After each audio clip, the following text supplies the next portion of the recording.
Boa noite, senhores e senhoras. Todos me ouvem bem?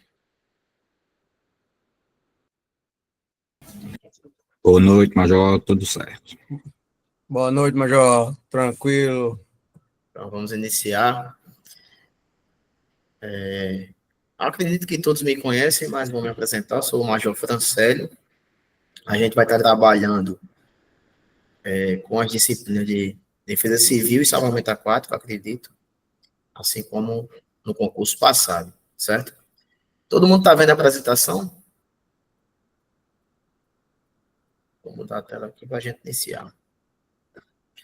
Então, basicamente, nosso edital passado, a gente ainda não tem o edital, né, do concurso atual.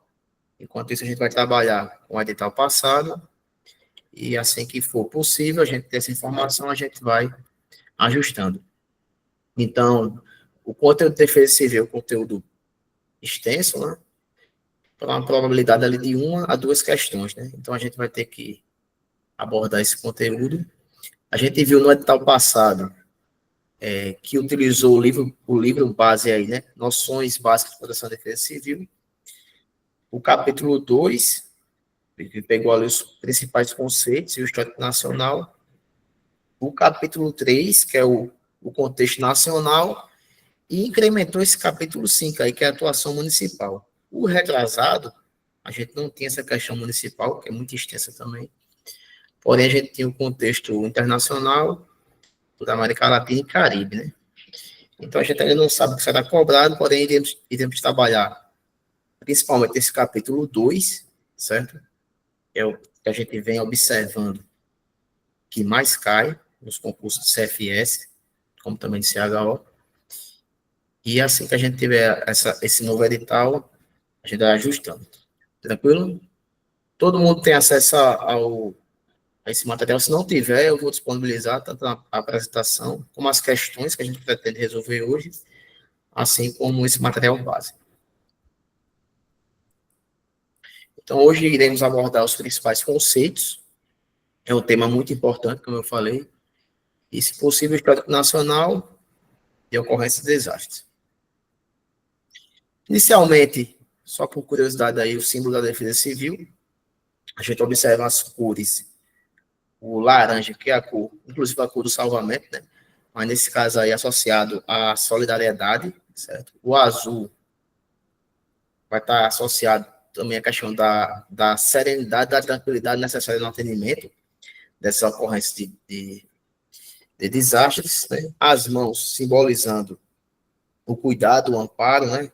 A questão da empatia, e o triângulo, justamente essa união, essa cooperação entre todos que fazem defesa civil. Tranquilo? Inicialmente, aquilo que a gente precisa entender é que defesa civil, ela não é um órgão, certo? A defesa civil é um sistema, é um conjunto de ações, certo? De quê?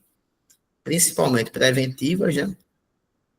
De socorro, a gente está muito relacionado à questão da resposta, assistenciais, reabilitadoras, reconstrutivas, e visam evitar ou minimizar os impactos, né, sofridos por uma população, né, e tem o objetivo de reduzir os riscos e danos sofridos pela população em caso de desastre, certo?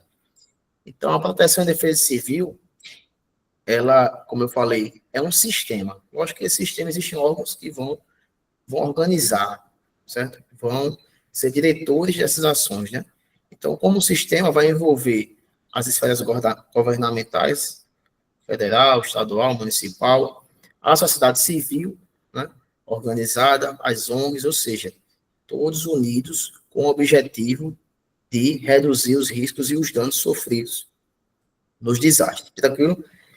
Essas nomenclaturas aqui, prevenção, mitigação, preparação, resposta e recuperação, é o que a gente vai aprofundar na aula de hoje, até chegar ao conceito de desastre, que é um dos objetivos da gente. Tranquilo? Então, a proteção e a defesa civil, ela abrange as ações de prevenção, mitigação, preparação, resposta e recuperação.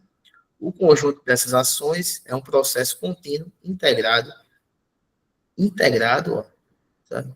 Permanente e interdependente, ou seja, As ações, elas ocorrem de forma individual, porém, elas exigem essa integração, tranquilo? Então, é uma obrigação de todos, né? Vamos seguir. Então, como eu falei, na aula de hoje a gente vai, principalmente, entender esses conceitos básicos da defesa civil, que justamente o capítulo 2, ele vem abordar, tranquilo? Que, inclusive, foi a questão que caiu no concurso passado. Então, o primeiro conceito aqui que a gente vai, a primeira definição que a gente vai abordar na aula de hoje é justamente a ameaça, certo? O que seria a ameaça? Refere-se a um evento físico potencialmente prejudicial, fenômeno ou atividade humana, aqui está o detalhe, que pode causar a morte e ou lesões, danos materiais, interrupção da atividade social e econômica ou degradação do meio ambiente. A gente costuma receber alertas do INMET, por exemplo, né? Alerta de fortes chuvas, né? Risco.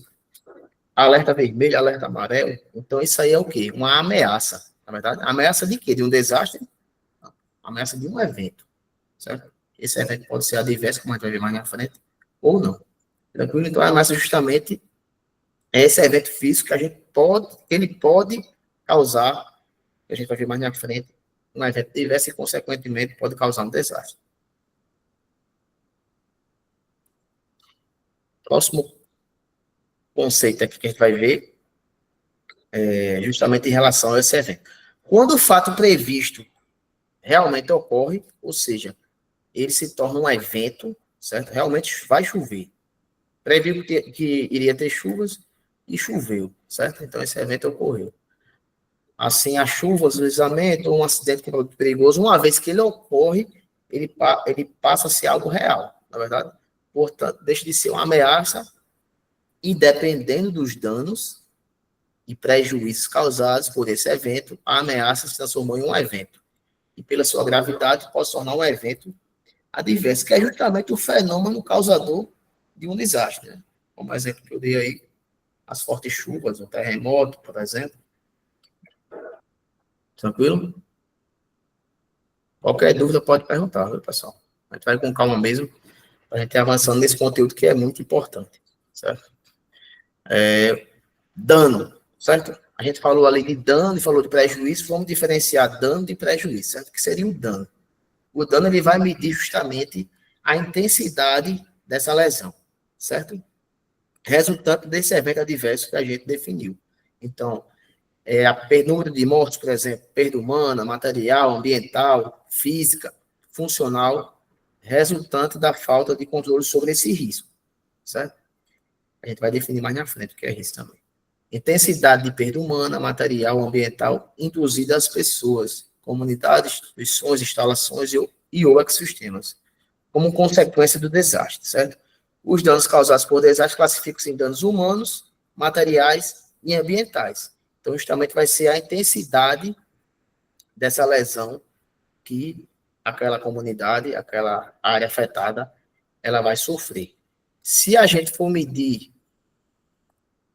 em dados reais, como, por exemplo, em relação ao valor econômico, né, a gente vai estimar esse prejuízo, que justamente está relacionado ao valor econômico, patrimonial de um determinado bem. Também está relacionado com o que a gente perdeu ou deixou de ganhar, certo? Então, se eu tenho uma situação, um evento adverso, que ele afetou aquela comunidade, e ela é uma área comercial, por exemplo, ou industrial, ou cultural, e a gente teve esse prejuízo também em deixar de ganhar, a gente pode medir esse prejuízo, medir essa lesão aí, através de dados, por exemplo, financeiros, né? Se a gente for analisar, a gente pode associar ao PIB do município, a arrecadação daquele município foi afetado devido a um desastre.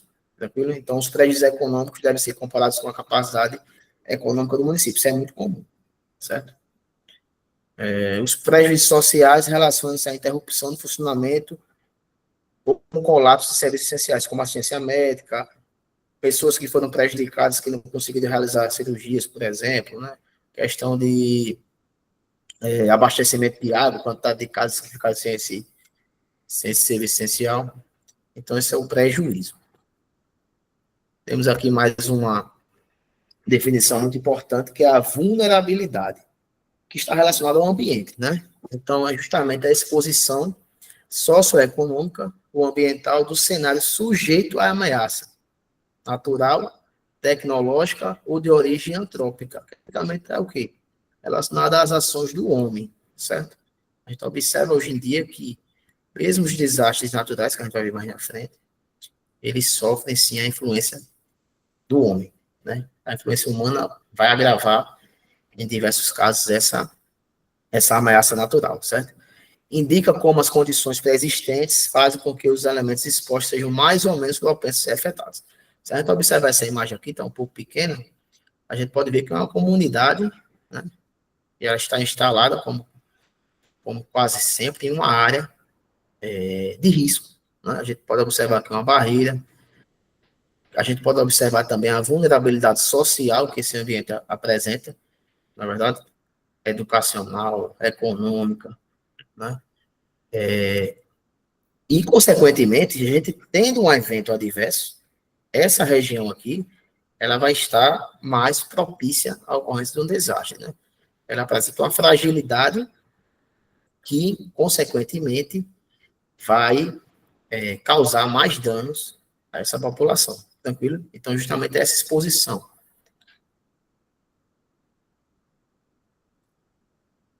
O risco, inclusive a gente já citou. O que é o risco, pessoal? O risco, basicamente, ele é a probabilidade daquele evento, na verdade, a ameaça, por exemplo, fortes chuvas, associado à vulnerabilidade. Então, se eu tenho uma grande ameaça, né, uma ameaça de um grande evento adverso, e eu tenho um ambiente com alta vulnerabilidade, eu tenho um risco elevado de a gente ter justamente uma tragédia, um desastre nesse caso. Então, o risco de desastre é uma relação existente entre a probabilidade de que uma ameaça de um evento adverso, ou acidente, se concretize, e o grau de vulnerabilidade do sistema receptor a seus efeitos. Ou seja, é o potencial de ocorrência de ameaça de desastre em um cenário socioeconômico e ambiental vulnerável. Tranquilo? Foi questão, inclusive, de um concurso. Vamos seguir. Temos agora, em relação ao risco, o material, ele vai subdividir o risco lá em cinco elementos aqui, certo? A gente tem um risco instalado, que é justamente aquele que a gente consegue ver, né? É perceptível, né? De que eventos adversos podem se repetir ou estão em andamento, certo?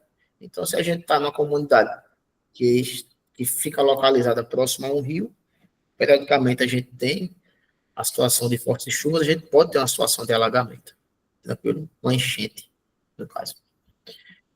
O risco aceitável é aquele que a sociedade aceita de estar exposta a um evento sem se preocupar com a sua gestão, certo? Todo ambiente ele vai ter um risco, certo? Esse risco tolerável é aquele que permite que aquela comunidade ela se permite ter em vista alguns benefícios. A gente pode observar isso aí de forma muito clara até na nossa cidade. A gente tem algumas regiões de comunidades que estão instaladas próximo ao Rio Jaguaribe, próximo a barreiras, inclusive, na verdade. Mas aquelas pessoas estão ali por quê? Muitas vezes por não ter opção e também por ter proximidade ao centro, ter proximidade à praia, na verdade, onde elas exercem atividade econômica. Então, estar ali naquele local, ele gera esses benefícios. Então, esse risco é tolerável por aquela comunidade, certo? Temos o intolerável, que não é aceitável, uma vez que os benefícios não vão compensar os danos e os prejuízos, né?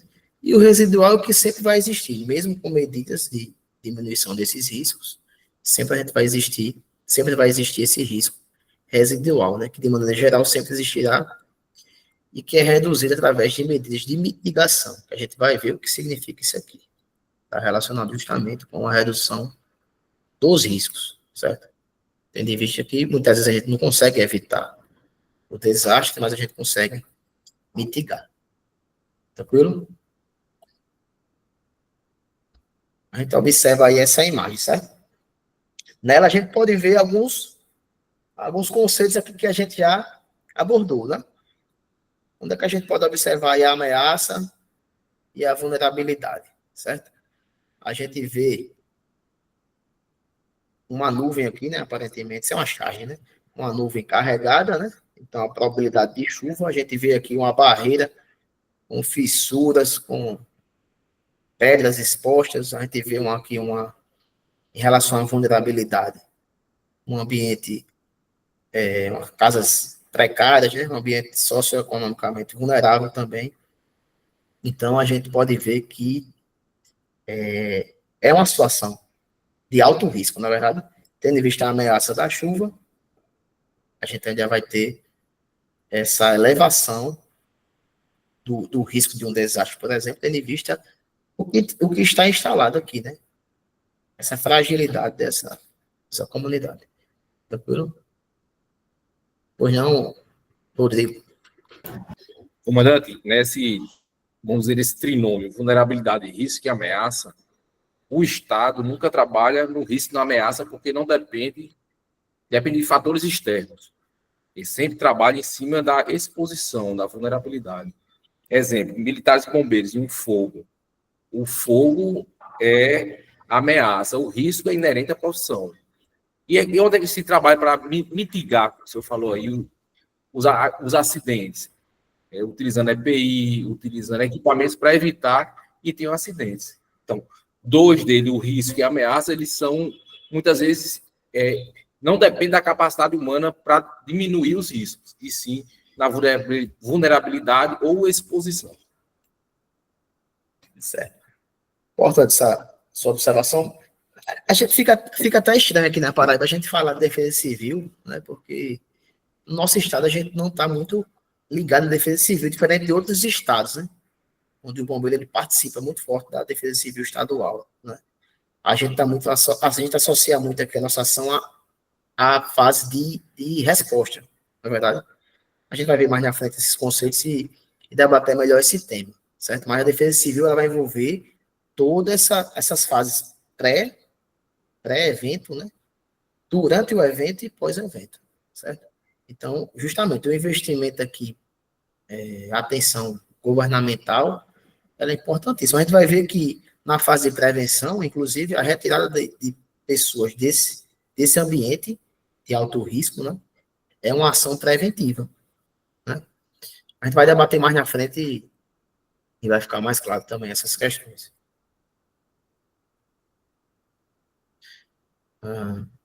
Pronto.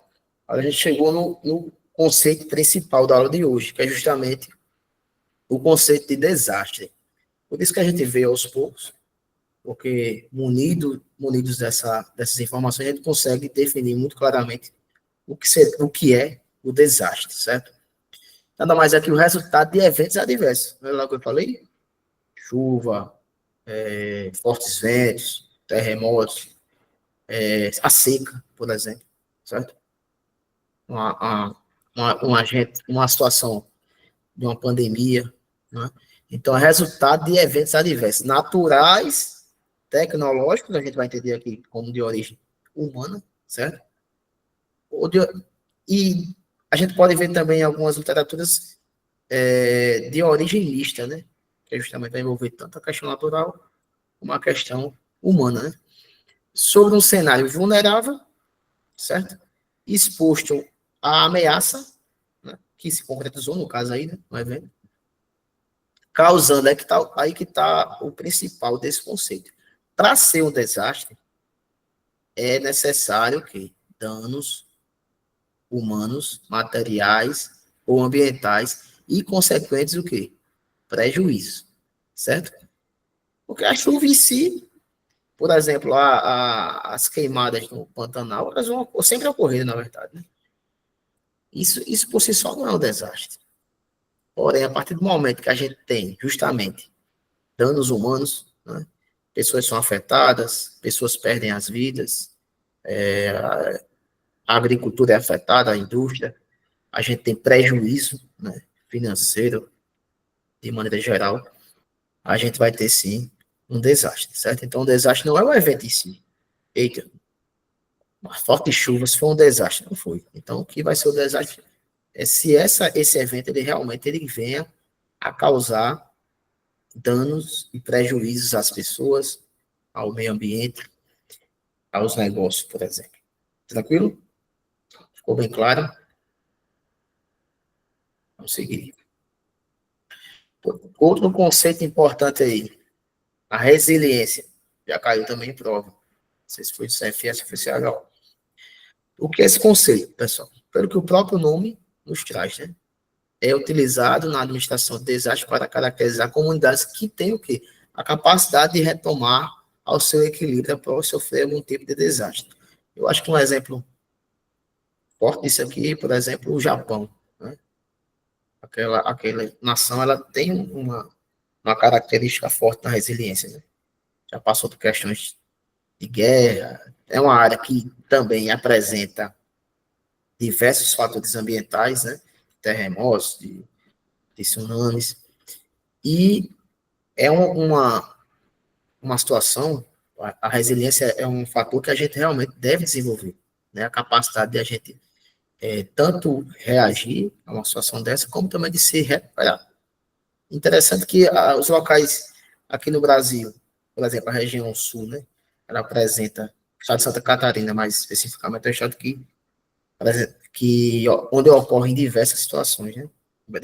Diversos eventos adversos. A gente observa também que são regiões que a defesa civil é bem mais organizada, não é verdade?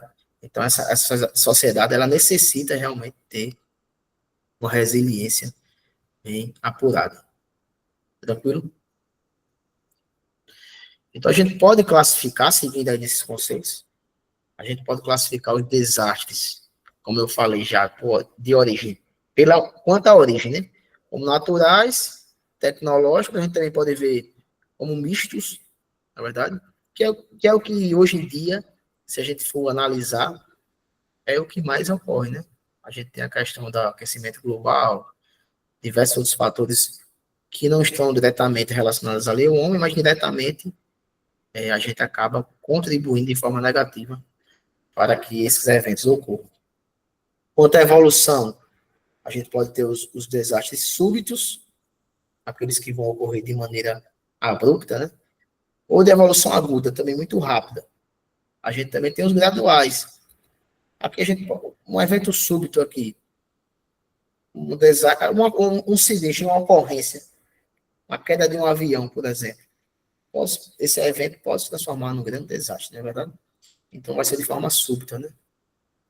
Já, em contraponto, a gente tem também os desastres que evoluem de maneira gradual. Né? A seca, por exemplo, né? Vai se perdurar ali durante um bom período, muitas vezes. Ou de evolução crônica, também é o caso, né? Então, sempre vai estar se repetindo. Tranquilo? No caso aqui, quanto à evolução. Quanto à intensidade, a gente vai ter os desastres de pequena intensidade, média e grande. A gente vai ver que isso aqui vai estar relacionado a desastres de nível 1, nível 2 e nível 3. Certo? A gente vai ver o que é isso no próximo slide. Então, os desastres nível 1, pessoal, são desastres, como a gente viu lá, de pequena intensidade. Então, a gente tem danos mais brancos, né, danos humanos, e a comunidade local, ela consegue se recuperar, certo? A gente não vai ter uma afetação substancial. A própria comunidade, imagina lá o bombeiro de uma determinada cidade, ele vai conseguir dar a resposta, a prefeitura vai conseguir abrigar as pessoas que foram afetadas, vai conseguir voltar à normalidade de forma tranquila. Um desastre nível 2, ele já é de média intensidade, como a gente viu. Os danos e prejuízos são suportáveis e superáveis de forma local. Porém, vai precisar de um apoio. Né? A gente observa aqui no nosso serviço. Quando a gente tem um grande incêndio aqui, uma grande ocorrência, o que é que a gente observa? O apoio de outras regionais, não é verdade? Quando a regional ela não consegue, ou o bombeiro, estou dando um exemplo trazendo para a nossa realidade, né? Que a gente sabe que numa situação de desastre, essa assistência é bem maior. Envolve a defesa civil, os órgãos estaduais, como a gente vai falar mais na frente. Mas a gente vai ter o quê? a gente vai necessitar de apoio para poder superar essa situação, certo? E os desastres de grande intensidade, nível 3, né?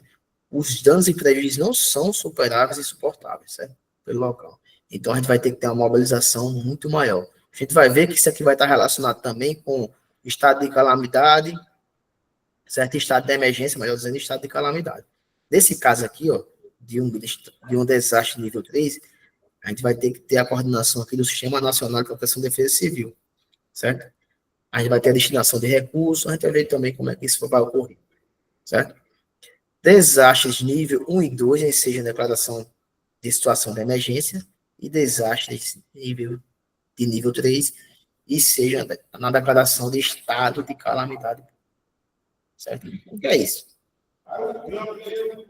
A situação de emergência, certo? É um reconhecimento legal pelo poder público. A gente vai ver que vai ser o município que vai reconhecer, né? De situação normal provocada por desastre, causa danos superados, como a gente já viu, né? E suportáveis pela comunidade afetada. No caso da calamidade, que também vai ser declarada, melhor dizendo, vai ser declarada pelo governo municipal. Os danos são sérios à comunidade afetada, inclusive envolvendo a incolumidade da vida e de seus integrantes, ou seja, a sociedade vai ser afetada de forma substancial, certo? Vai ter dificuldade de serviços básicos, abastecimento, energia, né? Vai ter dificuldade, inclusive, de moradia, de alimentação. A gente vai ver isso um pouco mais na frente também. Tranquilo? Então, para a decretação de situação de emergência, o comprometimento é parcial, certo?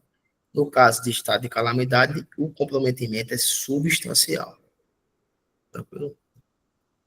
Vamos ver essa questão da declaração. Como eu falei, a declaração dessas situações compete ao prefeito, né, do município, através de decreto municipal. No caso de Brasília, do Distrito Federal, do governador distrital, né? Ele vai associar, a gente sabe que ele associa funções municipais relativas a municípios e estado. Né? No caso, quem vai homologar, né, essa declaração vai ser o governador. No caso do Distrito Federal é dispensável, né? Porque ele vai acumular, como eu falei, essas funções de prefeito e governador, vamos dizer assim. E quem vai reconhecer essa situação, certo? Vamos ver aqui. A portaria que reconhece, a portaria de reconhecimento, melhor dizendo, da situação de emergência ou de estado de calamidade pública é de competência da autoridade administrativa do governo federal, a qual estiver subordinado o órgão central do SINPEDEC, certo? Do Sistema Nacional de Proteção e Defesa Civil. O órgão central aqui desse sistema, hoje, é a Secretaria Nacional de Proteção e Defesa Civil. Por que ele coloca assim?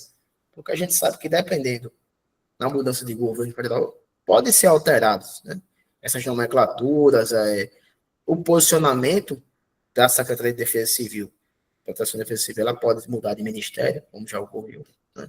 Hoje, ela está subordinada ao Ministério da Integração e Desenvolvimento Regional, certo? Então, quem vai reconhecer essa parte, quem vai assinar esse reconhecimento, vamos dizer assim, é o Secretário Nacional de Proteção e Defesa Civil.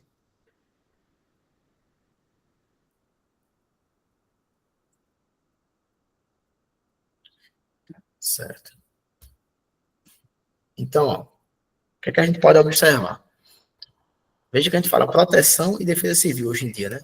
Historicamente, esse conceito, pessoal, ele está relacionado a situações militares. A guerra, certo? Trazendo aqui para o Brasil, a gente vai estudar o contexto nacional, né? A não ser que o edital mude, a gente vai estudar também o contexto internacional. Não foi diferente, certo? O que é que a gente vai observar aqui nessa década de 40? O movimento do Brasil na Segunda Guerra Mundial, na é verdade. A gente vai ter a movimentação, principalmente na época do Ministério da Aeronáutica, em organizar, né? Organizar a população, porque um ataque aéreo, por exemplo, ele era uma situação que poderia ocorrer, né? Então começa a se pensar em como a gente vai proteger essa população. A gente sabe que, infelizmente, as guerras, as ações militares, elas não ficam apenas no campo militar, né? Vão afetar substancialmente as populações, não é verdade? Então, começa-se a pensar nessa organização e, com o fim da guerra, né, o que vem se observar é olhar para as questões internas, né, que vão estar associadas também ao desenvolvimento do Brasil nessa época, né, passando a deixar de ser um país tão rural e passar a ser país um pouco também industrializado. Então, a gente vai observar também o quê? Na década de 60, grandes secas, certo? Isso aqui está no material, pessoal, de forma mais completa, né? A gente vai observar grandes secas na década de 60, certo? A gente vai observar também cheias na região nordeste, grandes secas, e na região sudeste, grandes cheias, certo? Então, o governo começa a investir em ações, através do Ministério da Integração também na época, tinha outro nome, se eu não me engano. Ele começa a investir em ações para combater a seca, por exemplo, né? Contenções de mananciais na região sudeste, para evitar justamente essas cheias. Então, é criado no antigo estado da Guanabara, né? Que era onde ficava o nosso Distrito Federal na época, melhor dizendo, nossa capital, que era o Rio de Janeiro, né? Hoje é o estado do Rio de Janeiro. Foi criado o primeiro órgão estadual também, de proteção e defesa civil, certo? A gente vai ver também na década de 70, aí, já no final, a criação da Secretaria Nacional de Defesa Civil, certo? E, próximo a nós aqui no ano 2012, aí sim a gente, já nesse olhar sistêmico, né? A Defesa Civil como sistema, a gente vai ter também a criação, em 2012, da lei, do decreto, na verdade, não é da lei, né? Decreto foi em 79, da lei 12.608, que ela vai instituir o Sistema Nacional de Proteção e Defesa Civil e também a Política Nacional de Proteção e Defesa Civil. Tranquilo? Que justamente vai estabelecer o quê?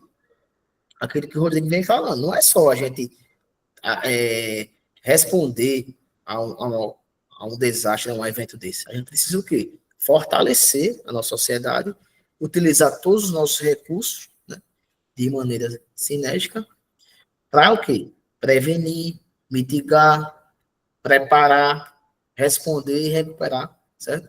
E o conjunto dessas ações é um processo contínuo, certo? Integrado, permanente e interdependente, né? Assim a gente pode entender a gestão integrada de proteção e defesa civil. Tranquilo? Vamos ver um pouco. A gente tem até 10, né? Vamos ver um pouco aqui do que é sistema, certo? A gente vê aqui, observando essa imagem, né? A gente vê engrenagens, né? Aqui seria as ações, a gente entende que não é a defesa civil, são as ações integradas de proteção e defesa civil, né? Então, essa engrenagem aqui, ó, ela vai sendo girada por diversas ações, né? A primeira aqui, principal, a gente vai ter a prevenção. O que está de azul aqui, que tiver azul é pré-evento, né? Prevenção, a gente vai ver o que é, quais são essas ações, certo? A mitigação, a preparação aqui, ó, imediatamente aqui, anterior ainda ao evento, a resposta durante e pós o evento, e a recuperação aqui pós-evento. Tranquilo? Como é que a gente vai entender essa figura? Então, observe que eles estão interligados, né? Essas ações estão interligadas, formando um sistema. O primeiro elo aí, a gente vai ter a prevenção, certo? O que é a prevenção, pessoal? São ações destinadas a reduzir a ocorrência e a intensidade de desastre por meio de exemplos aqui de ações de prevenção. Mapeamento de áreas de riscos, certo? Aquilo que eu falei, ó, vedar novas ocupações. Então, se eu impeço que as pessoas, no plano diretor da cidade, eu impeço que as pessoas loteiem ou habitem regiões de alto risco, eu posso o quê? Prevenir desastres. Concorda comigo? Mapear essas áreas, identificar ela, evitar, remover pessoas, né? Construção de obras de contenção, de correção, certo? Capacitação da sociedade. Isso são ações de prevenção. O que são ações de mitigação? São ações que buscam diminuir ou limitar os impactos dos desastres para a população, né? como eu falei, a gente nem sempre vai conseguir evitar o desastre, certo? A gente pode evitar o quê? Essa intensidade, né? A perda de vidas, diminuir os prejuízos econômicos e sociais adversos dessas ações, né? A gente pode aqui exemplificar a emissão de alertas e avisos, certo? Vai ter a chuva, mas pelo menos a gente está avisando a população, né? Monitoramento, né? Evacuação de áreas de risco, né? Então são ações de mitigação, certo? Para tentar amenizar esse impacto. E ações de preparação, não menos importantes, né? São ações destinadas a minimizar os efeitos dos desastres através de difusão de conhecimentos. Um exemplo muito próximo a nós são os simulados, né? A gente costuma fazer aí, vez por outra, em todo o estado, a gente faz simulados integrados. Hoje em dia até a gente prima mais por essa integração com outros órgãos, com o SAMU, por exemplo, com a saúde, né? Em caso de acidentes com múltiplas vítimas, por exemplo, né? Então, a gente vai fazer ações destinadas a minimizar os efeitos dos desastres através de difusão de conhecimentos científicos, tecnologias, da formação, da capacitação de recursos, né? E minimização dos riscos de desastre e otimização das ações de resposta. Isso aqui é muito importante. O que ocorre? Muitas prefeituras, elas, por exemplo, não têm uma defesa civil municipal instituída, né? Elas nem sabem os riscos que tem na sua região. Não sabem a quantidade de famílias que estão habitando, por exemplo, uma região vulnerável. Porque isso é importante. Vocês podem me questionar. Imagina uma situação de um desastre, eu já sei quantas famílias ocupam aquela região, consequentemente, eu já sei quantas pessoas eu vou precisar realocar para um abrigo, por exemplo, né? Quantas quentinhas eu vou precisar fornecer, como eu vou fazer, então eu posso fazer o quê? Sabendo dessa ameaça, eu posso organizar essa cadeia de comando, né? Organizar como é que os setores vão atuar. Eu não sei se vocês lembram, na pandemia, a gente sabe que tem muitas pessoas em situação de rua, por exemplo, né? Imagina, na pandemia, como é que essas pessoas iriam se alimentar, né? Aí eu lembro que teve uma organização com setores da sociedade que já costumavam alimentar essas pessoas, igreja católica, pessoal espírita, evangélicos, né? O próprio poder público. Então, eles já mapearam a cidade e se dividiram, né? De forma a melhor atender essas pessoas. Então, são ações importantes, né? Se a gente já tem esse mapeamento, a gente vai conseguir, com certeza, estar mais preparado para responder a um desastre, certo? Então, elas principalmente, elas vão o quê? Melhor nos preparar para as ações de resposta, que é o próximo passo.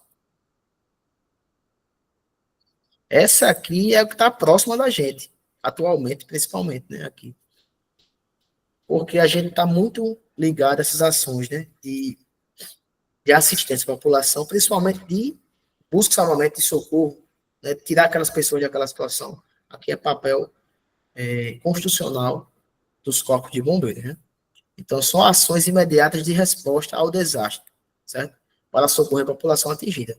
A gente vai ter o salvamento, meio de socorro, assistência, aqui eu faço um parênteses, uma situação, assistência à população afetada, certo? Isso é uma coisa muito, muito importante. Então, imagina se você vai distribuir cobertores, quentinhas, por exemplo, você tem aquela destinação ali, ela deve ser realizada nas ações de defesa civil para quem foi afetado pelo desastre. Eu não posso fazer caridade, por exemplo, imagina uma outra região carente, porém não foi afetada.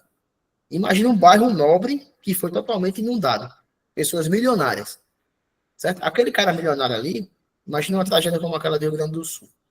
Ele não tem nem como obter a comida, não importa o direito dele naquela situação. Na verdade, ele não vai conseguir ter acesso numa situação de um grande desastre. Então, a gente vai ter que assistir as pessoas que foram afetadas, certo? Independente aí da condição. Isso é uma situação importante e pode cair também como uma pegadinha numa prova. Então, são ações assistenciais à população que foi afetada pelo desastre, certo? Tranquilo? Fornecimento de materiais de primeira necessidade, Imagina aí questões de materiais de limpeza, por exemplo, né? Restabelecimento de serviços essenciais. Isso aqui, pessoal, eu pude ver lá no Rio Grande do Sul, muito claramente, certo?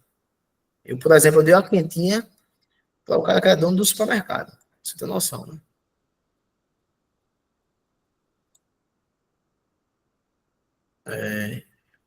Por fim, aqui nós temos as ações de recuperação. Já que a gente tem uma premissa hoje que é importante. É reconstruir de maneira mais forte, né? Então, isso é uma situação que tem que ser pensada nessas ações. Se a gente vai reconstruir, a gente tem que reconstruir de maneira mais resiliente, certo? Então, são ações de caráter definitivo, certo? Destinadas a restabelecer o cenário destruído pelo desastre. Tem por finalidade restabelecer a normalidade, certo?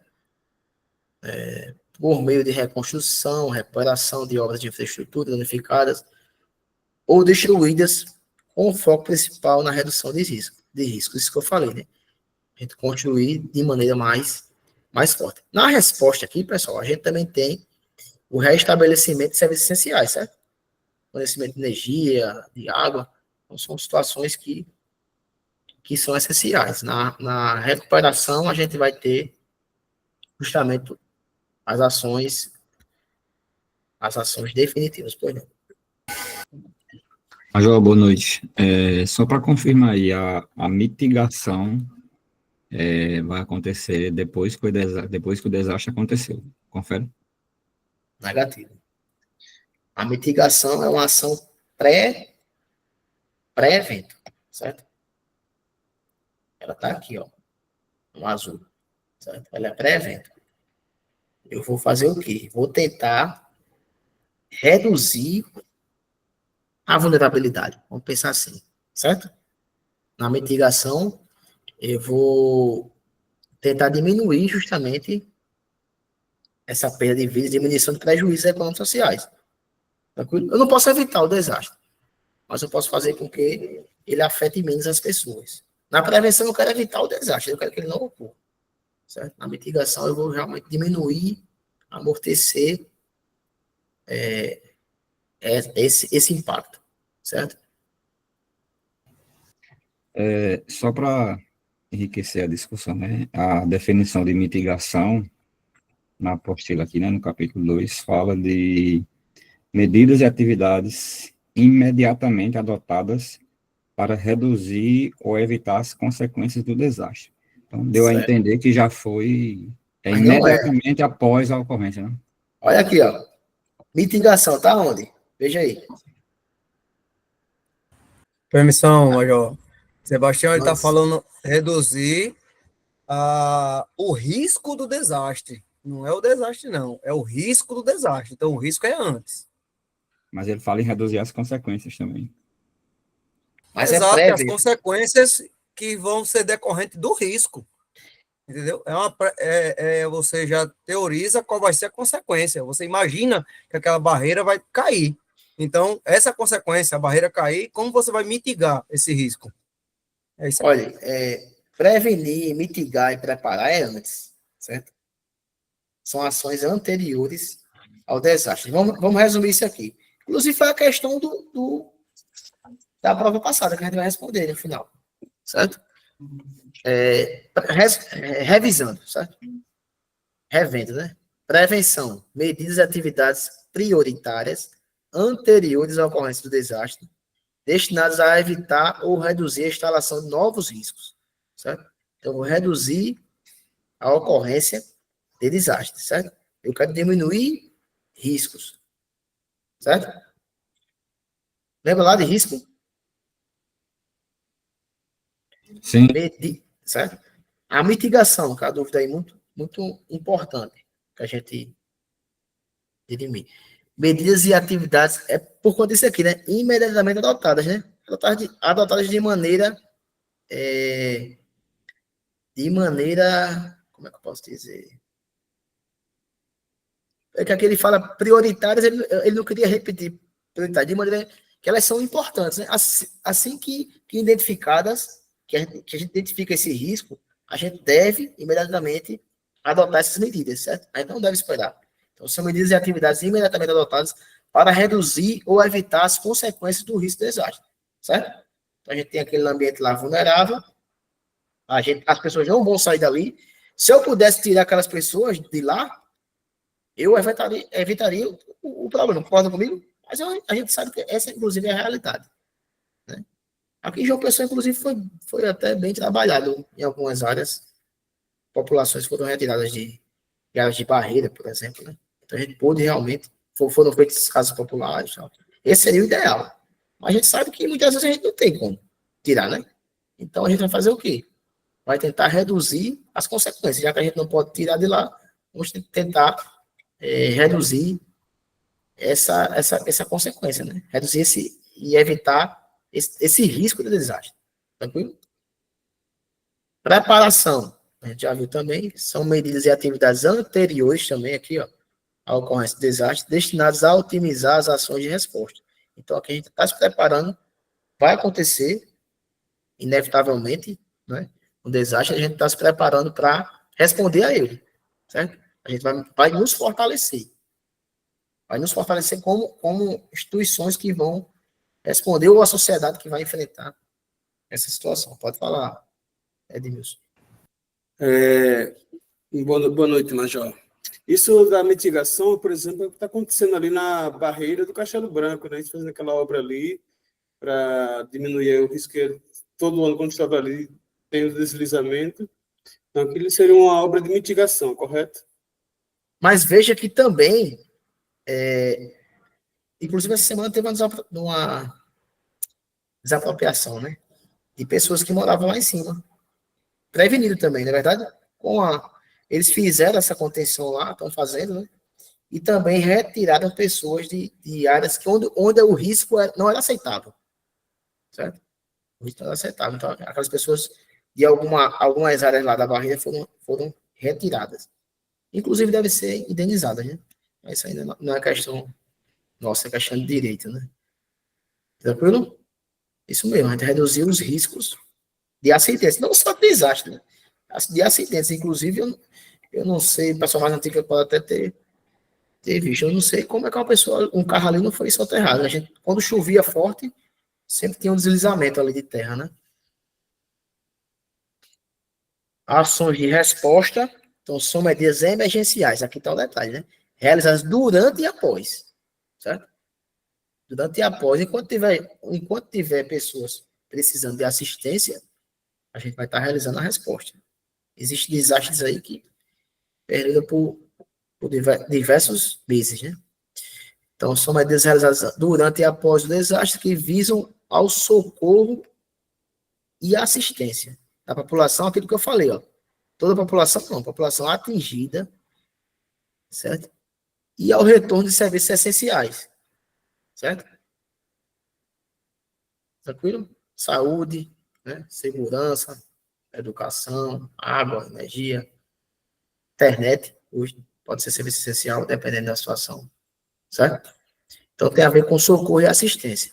E as medidas de recuperação são após o desastre, né, para retomar a situação de normalidade, que abrange reconstrução de infraestrutura, reabilitação do meio ambiente, certo? Isso aqui é uma situação muito importante também. E da economia, visando o bem-estar social, restabelecimento da normalidade, certo? É o que a gente espera. Né? Então, ó, o que a gente pode observar? Pré-evento aqui, a gente vai ter a prevenção, a mitigação e a preparação. Você veja lá que a preparação, ele coloca até um... Deixa eu botar aqui. Veja que na preparação ele já coloca laranja com azul, né? Então a gente vai ver aqui, ó, na mitigação também, ele bota azul já com laranja. A gente vai ver que a gente está na fase aqui já de transição, né? Mais perto, cada vez mais perto do evento adverso, que vai acontecer aqui, né? E aqui o inverso, vai ficando azul até a gente ir para a fase de prevenção. Tranquilo? Deixa eu passar.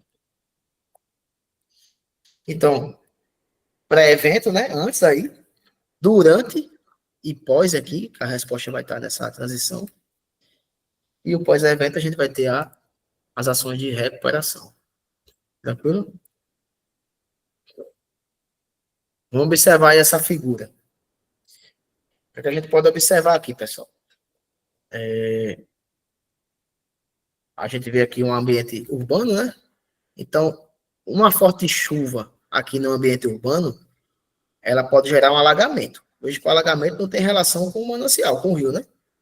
O alagamento aqui ele vai ocorrer por falha da drenagem fluvial aqui, fluvial da região urbana, certo? Nesse caso. Em relação, aqui a diferença de alagamento e inundação, né? Em relação à enchente e inundação, ó, veja que o rio, ele está aqui na situação normal, né? Seu leito menor. Na enchente, ele vai atingir o leito maior. Na verdade, o problema aqui não é o rio, é o quê? As pessoas que vão construir, vão plantar, a gente vê muito isso aqui, no leito do rio. Por isso que muitas vezes a gente passa numa ponte, a gente vê uma ponte desse tamanho para um rio tão pequeno, mas por quê? No período de enchente, o rio vai ocupar o seu leito maior, né? E a inundação vai ser o quê? O transbordamento. Na verdade, quando o rio aqui, no caso, ele vai transbordar o seu leito maior aqui e atingir uma determinada região. Tranquilo?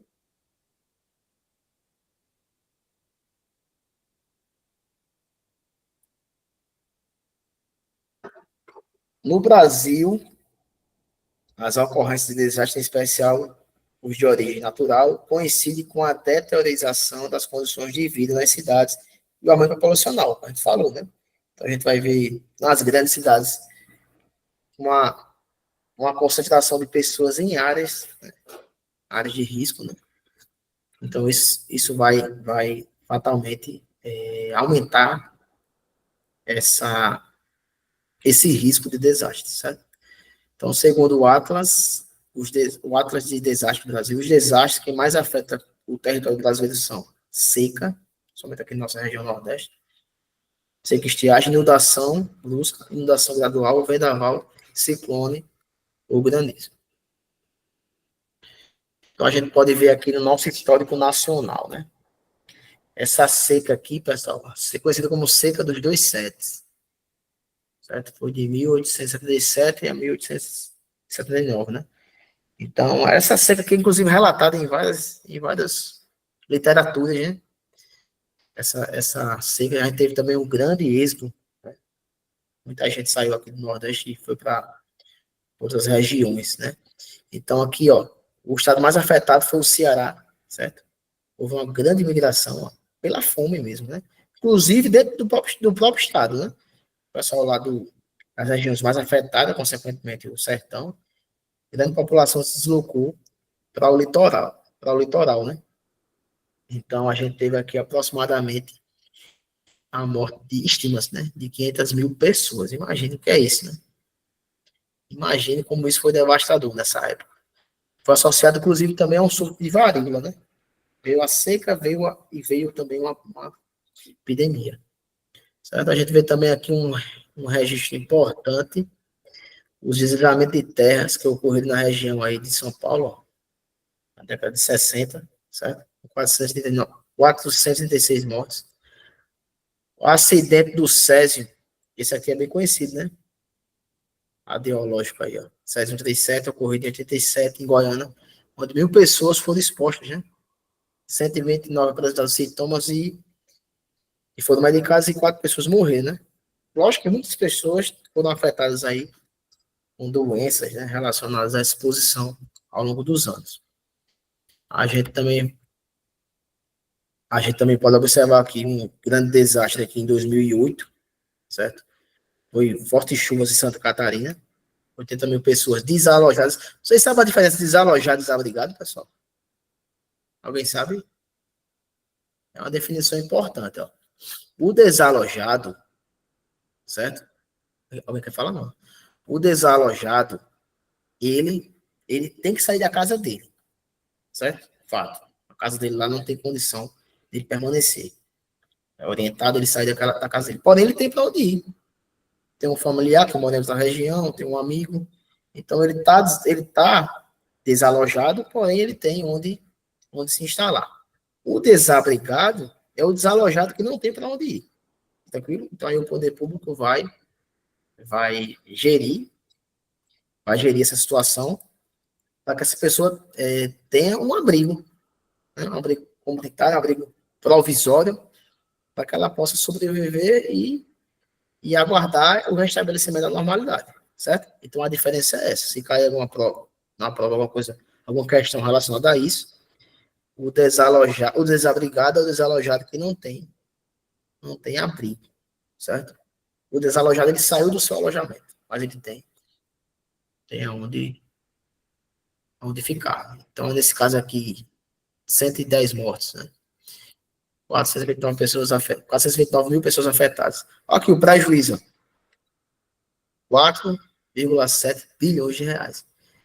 A gente tem aqui em 2010, eu lembro desse período, a gente também teve muita chuva aqui na Paraíba. Foi deslocado para o sertão do estado. Inundações de 2010, né? Também foi uma grande tragédia que assolou aqui, na região Nordeste, em Alagoas e Pernambuco. Né? Chuvas na região serrana do Rio. Isso aqui também foi um evento que teve muita morte, certo? Passar. O material traz até aqui, ó, porque ele é de 2015, se eu não me engano, certo?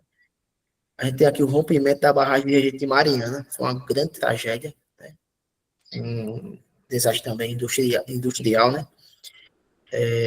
Muitas pessoas afetadas, grande prejuízo aí também ambiental, que se repetiu 4 anos depois, né, no mesmo estado, que é a tragédia de Brumadinho aqui, né?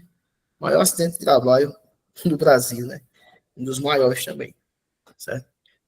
Teve um rompimento da barragem de Rejeitos, um prejuízo devastador, né? 232 mortes, grande degradação ambiental também. E aqui recente, eu coloquei aqui porque dependendo da atualização, né? A gente pode abordar essas questões aí. Ou uma questão envolver também uma ocorrência dessa, um desastre desse aí. As enchentes do ano passado lá do Rio Grande do Sul, né? 183 mortos. Isso aqui foi o que a Defesa Civil em agosto informou. Quase todos os municípios aí, se não todos, afetados do estado. E um prejuízo de 2,4 milhões, ou, melhor dizendo, de 4,6 bilhões. E 2,4 milhões, imagina o que é isso, pessoal, de pessoas afetadas, certo? Mais da metade da população da Paraíba, imagina. A desabrigada, desalojada, realmente foi uma grande tragédia. Então, antes de partir para as questões aqui, vamos observar essa tabela que também está no material, certo? A gente vai ter aqui os registros de desastre por tipo e por região, certo? A gente observa logo que a região Nordeste, o desastre aqui que mais vai ocorrer, aqui em 2013 e 2014, vai ser a estiagem seca, certo? Churrada, vendavais. Veja que a região sul, ela é bem diversificada, né? Estiagem, churrada, vendaval, granizo, inundação, de tudo ela tem, né? Aqui a gente vê também que a região sudeste também tem muita questão de enxurrada, né? Então são realmente os tipos de desastres que mais ocorrem aqui no nosso país. Tranquilo? Vamos partir para as questões. Alguma dúvida, pessoal? Vamos para o que interessa agora.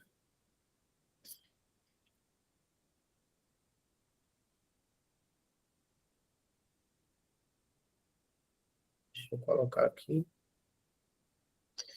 Questões.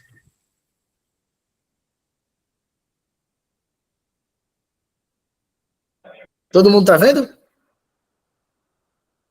E às vezes eu não consigo ver vocês Sim. aqui. Questões. Né? Vamos lá. Depois eu vou disponibilizar. Tranquilo? Então, a questão aí. Prefeitura de Areal. Vamos lá. Como é denominada a medida que define a intensidade ou a severidade? Eita, aqui está a palavra que eu disse chave. Intensidade ou severidade da lesão resultante de um evento adverso. É o que, pessoal? O Dano. dano. Tranquilo? Fácil, né? Prejuízo a gente viu que é em dados econômicos, né? O risco, a ameaça, vezes vulnerabilidade. E o sinistro é uma ocorrência, né? O sinistro é uma ocorrência, um evento adverso, pode dizer, né? Pode ocorrer. Tranquilo? Vamos baixar. Questão 2. Poxa, já veio com a resposta? Analise o conceito abaixo definido no decreto tal. Desastre é o resultado de eventos adversos, certo? Aqui está para preencher. Sobre o ecossistema vulnerável, causando danos humanos, materiais ambientais, consequências prejuízos econômicos e sociais, né? Mas a gente vê o quê? Que o desastre é o resultado de eventos adversos naturais ou provocados pelo homem, certo? A gente viu isso aí. Por eliminação, a gente, essa aqui, tecnológico ou humanos, tecnológico mas faltaria o quê? A parte natural, né? E aqui está só a parte natural, faltou a parte humana. Tranquilo? Questão também bem simples. Tem como aumentar um pouquinho aí a imagem, Marcos? Tem, meu irmão. Show. E aí? Tá melhor? Ah, sim. Lá.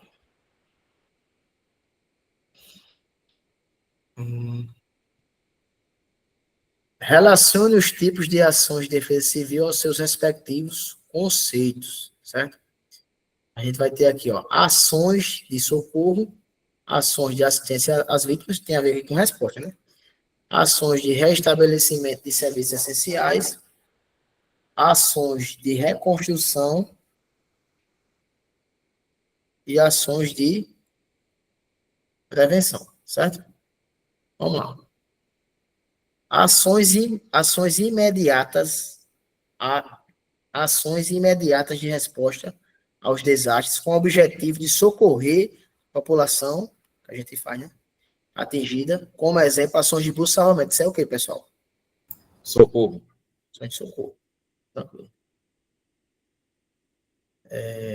A segunda aqui, ações de caráter emergencial destinadas ao restabelecimento de condições de segurança e habitabilidade na área atingida pelos desastres, como exemplo, ações de desmontagem de edificações comprometidas. E aí? Prevenção. Não. A gente restabelecer as condições de segurança. Certo? Reconstrução. Reconstrução, né? Restabelecimento de serviços Restabelecendo serviços essenciais. essenciais. Certo? Isso aqui tem a ver com ações de resposta também. Tranquilo? É diferente de reconstrução, né? Porque reconstrução é o quê? A reconstrução tem a ver com o caráter o quê? Definitivo, final, né? Restabelecer o sinal, restabelecer a normalidade. Aí reconstrução, né? Exemplo aqui, ações de reconstrução de unidades habitacionais, certo? A gente vai voltar à normalidade. Então, aqui são ações de restabelecimento de serviços, o quê? Essenciais. Tranquilo? Ações destinadas aqui sim, ó, a reduzir a ocorrência. Aí tá fácil, né? Na verdade? E a intensidade de desastre, com exemplo de ações de mapeamento e monitoramento de riscos. Certo?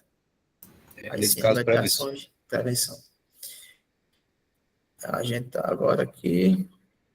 Sim, ações imediatas destinadas a garantir condições de incolumidade e cidadania dos atingidos. Por exemplo, provisão de água e alimentos. Assistência. Não é verdade? Vai ter ações de assistência. Certo? Provisão de água, provisão de alimentos. Na verdade, distribuição de comida. E por último, a gente vai ter o quê? A reconstrução. Tranquilo, pessoal? Ele botou umas pegadinhas, né? Botou umas pegadinhas. Principalmente aqui, entre assistência e restabelecimento de serviços sociais e reconstrução. Mas aí, por eliminação, o cara também responde. Na verdade, teria uma alternativa lá que, mesmo que você não tenha certeza de todas essas ações aqui, por eliminação você conseguiria responder com certeza. Tranquilo? Alguma dúvida? Podemos seguir?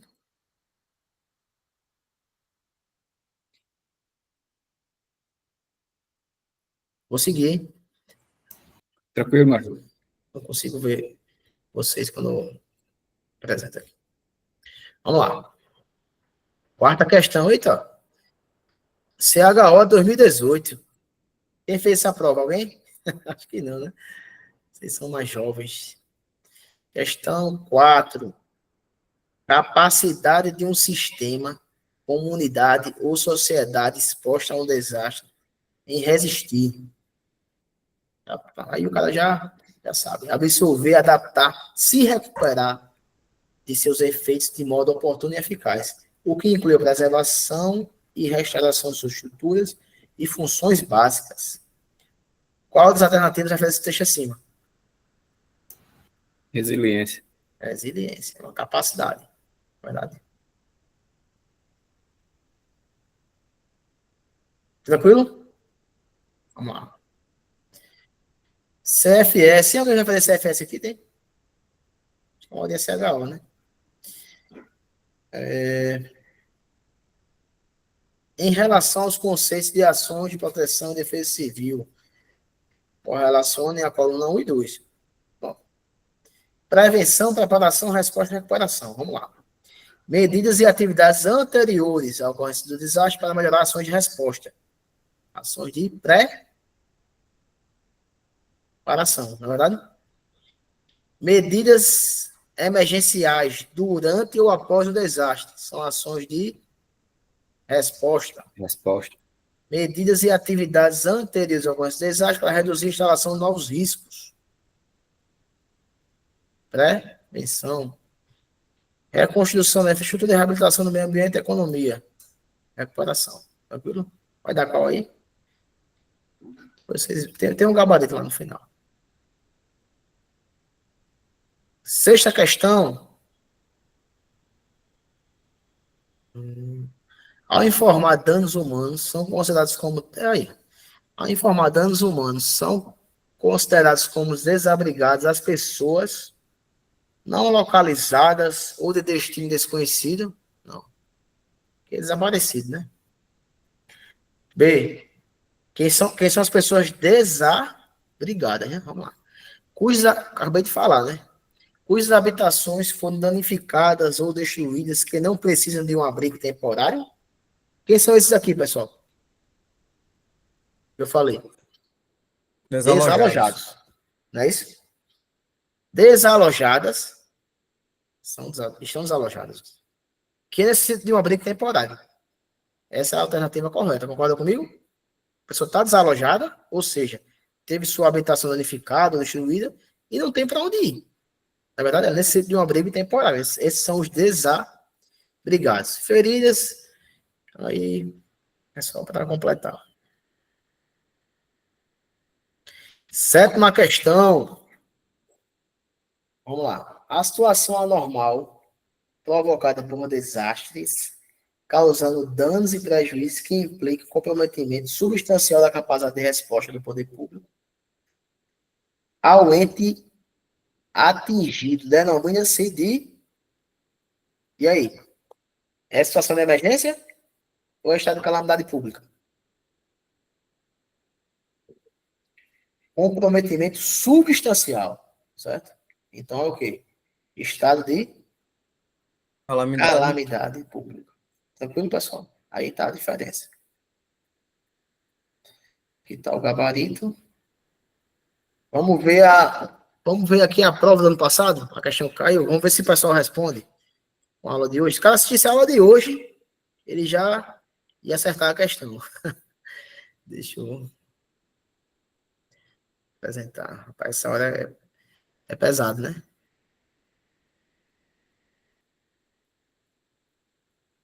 Esquece. A bendita prova aí do ano passado, do concurso passado. Aqui.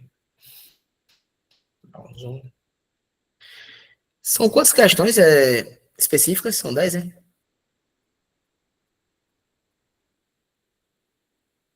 É muito Isso, conteúdo, 10. é muito conteúdo, né? Para poucas. Exige um esforço aí forte para fechar, né? Muito importante, pessoal. Não errar nenhuma questão dessa específica. Cadê, Jesus? Pronto. Foi a questão 40 do ano passado, do concurso passado. Todo mundo tá vendo aí? Deixa eu ver se eu dou um zoom aqui. Aí. Conforme o material base aí, né? Que foi o que foi abordado no concurso passado. Que é o livro base de noções básicas de proteção e defesa civil e gestão de riscos. Cita algumas definições muito utilizadas dentro das ações de proteção e defesa civil. Em relação ao tema, assinar a alternativa correta. Ou de baixo para cima. Preparação são medidas emergenciais realizadas durante ou após o desastre que visam ao socorro e assistência da população atingida e ao retorno dos serviços essenciais, pessoal. Tá errado. Tá errado. A gente viu que a preparação é anterior, né? E visa fortalecer justamente a resposta, né? Mitigação, essa tem não pode errar. São medidas e atividades anteriores à ocorrência do desastre, beleza. Destinadas a otimizar ações de resposta e minimizar os danos e as perdas decorrentes do desastre. Isso aqui é o quê, pessoal? Correto. Não. Isso aqui é a preparação. Essa é a preparação. Ela é anterior, a mitigação também é. Mas é justamente a definição de preparação, essa aqui. Certo? B. Resposta são medidas desenvolvidas após o desastre. Resposta pode ser. Ela é durante e após, né? Já começa com uma situação aí errada. Para retomar a situação à normalidade, a gente viu que é para retomar os serviços básicos, né? Os serviços básicos, a resposta, né? É garantir que as pessoas consigam sobreviver, na verdade, e retirar pessoas que ainda estão em situação de risco de morte, né? Retirar pessoas de área de risco, né? Garantindo a sua vida e fazer com que as pessoas consigam sobreviver, ter um teto, ter alimentação, até que a gente consiga restabelecer a normalidade. Aí é a resposta. Nesse caso aqui, a gente vai ter o quê, pessoal? Ele define aqui o quê? A reconstrução. Na verdade? Então também está errado. E a alternativa correta aqui, a gente vai ter prevenção são medidas e atividades prioritárias anteriores ao ocorrência do desastre, destinadas a evitar ou a reduzir a instalação de novos riscos. É justamente o que está lá no texto, na verdade. É justamente a definição que a gente viu lá no nosso material. Tranquilo, pessoal? Será que vocês acertariam? Mas já nesse caso aí, qual a diferença então ali da mitigação? Como é que seria ali a definição? Deixa eu voltar aqui. Qual a diferença de mitigação para o que está aqui, né? Aqui, a mitigação ela visa minimizar os riscos, certo? Os riscos de um desastre, certo? Aqui no caso, a gente vai ter a preparação, certo? A preparação que ela vai otimizar as ações de resposta. Vamos voltar lá para o que a gente... Para o material. Compreendi a diferença. Entendeu? Vamos voltar... se você... Na hora que a gente vai revisar isso aí, vai ter visurado e tal. Vai ter muito mais questões. Mas se você dominar bem os conceitos básicos, você vai conseguir entender. Pela aquela planilhazinha lá, olha não, uma figura que vai trazer o pré e o pós-evento, a gente consegue já eliminar alguns quesitos aqui. Né? Acredito que quando os senhores lessem aqui a preparação, iriam ver a prevenção, melhor dizendo, iriam perceber que essa realmente seria a questão correta. Concorda comigo? Porque está muito bem definida. Vamos voltar lá para a gente revisar e a gente finalizar a aula de hoje. Estava de aluno aqui há poucas horas atrás, agora já estou como instrutor. A mitigação. Deixa eu voltar lá para o texto, que ainda está mais. Ações que buscam diminuir ou limitar os impactos dos desastres. Certo? O desastre vai acontecer. A gente vai visar o quê? Diminuir esse impacto. Né? Como nem sempre é possível evitar, podemos evitar a perda de vidas ou diminuir os prejuízos econômicos, sociais, através de quê? Medidas que vão minimizar justamente essa situação. Né? Se a gente fala de minimizar o risco, lembra que o risco é a ameaça e a vulnerabilidade. Não é verdade? Então a gente pode fazer o quê? Emitir.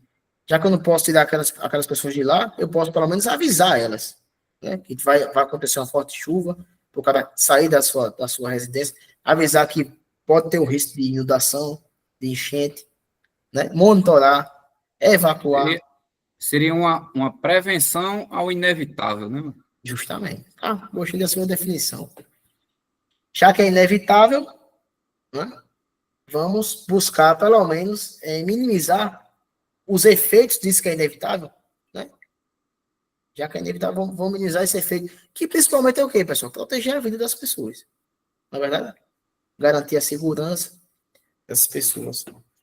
Tranquilo? No caso da preparação, a preparação é importante porque a gente vai fortalecer o sistema. Concorda comigo? Na preparação, deixa eu passar aqui, a gente fortalece o sistema que vai responder. Né? Difusão de conhecimentos científicos. O sistema envolve a sociedade. Lembra que eu falei que defesa civil também é a sociedade? Não é verdade? Então, simulados, educação, treinamento da população, né? Organização dessas ações. Como eu falei, existem diversas cidades. Eu já fui para um desastre aqui na Paraíba. Quando eu cheguei lá no sertão, a gente tinha uma ameaça de rompimento de barragem. Certo? A gente tinha a situação essa, uma ameaça de rompimento da barragem. Tinha um evento, que era chuva, tinha essa ameaça, graças a Deus não se concretizou, mas a defesa civil do município ela não existia. Aí, imagina, a gente teve que catalogar as famílias que estavam próximas à região que ia ser inundada, a gente fez um mapeamento. Inclusive, no final de tudo lá, a gente deixou um plano para o município. Veja a importância, né, da defesa civil numa situação dessa. Tinha sítios que, pelo que a gente analisou, caso realmente se concretizasse, pessoas poderiam morrer, né, rapidamente. Questão de alagamento, né, de inundação daquela região. Né? Então, as ações de preparação elas são muito importantes. Tranquilo? A gente sofre muito. Inclusive a defesa civil estadual, né? Ela é muito importante. A gente precisa também fortalecer esse elo. Porque se a defesa civil ela não estiver organizada, pessoal, se ocorre o desastre, a gente não tem acesso nem aos recursos. Ao cartão da defesa civil, que é justamente para, no caso desse, a gente conseguir adquirir e contratar serviços de maneira emergencial, só consegue se estiver organizada a defesa civil municipal, estadual. Então, é uma situação muito importante, né? A gente precisa ainda avançar muito nessa área no nosso estado. Tranquilo? Ficamos por hoje nesse conteúdo. Eu vou compartilhar com os senhores esses slides, o material, base e as questões. Próxima semana, acredito que a gente vai ver salvamento aquático. A gente vai seguindo aí o que o cursinho tá planejando.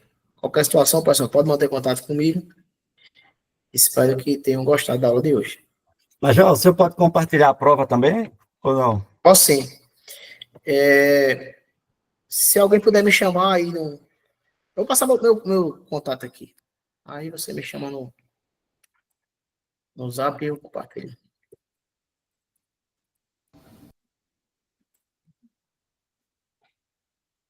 Tranquilo? Até mais, pessoal. Show de bola, Major. Obrigado pela aula. Obrigado.